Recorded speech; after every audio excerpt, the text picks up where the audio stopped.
The Princess and the Pea, a tolerance fable set in a deserted island.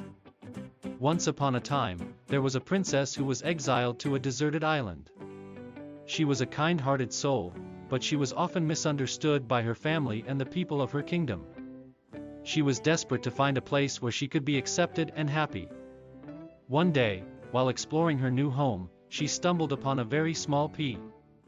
The pea was so small that it was barely visible in the sand. The princess was particularly fascinated by the little pea, and she decided to take it back to her shelter. When she arrived, the princess placed the pea on the floor and sat on a chair to observe it. She noticed that the pea was a bit different from the other peas she had seen in her kingdom. It was a bit smaller, and its color wasn't quite the same. The princess was so mesmerized by the pea that she didn't notice that a small group of people had gathered around her. They were all curious about the pea and what the princess was doing with it.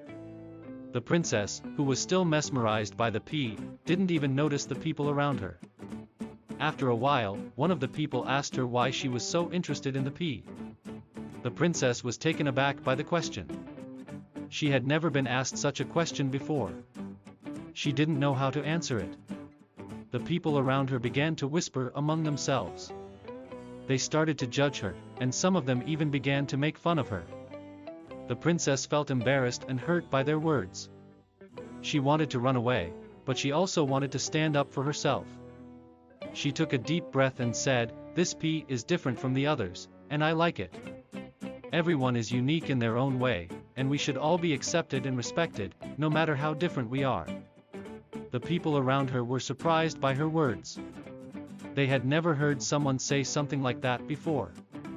They realized that they had judged the princess too quickly, and they apologized for their behavior. The princess smiled.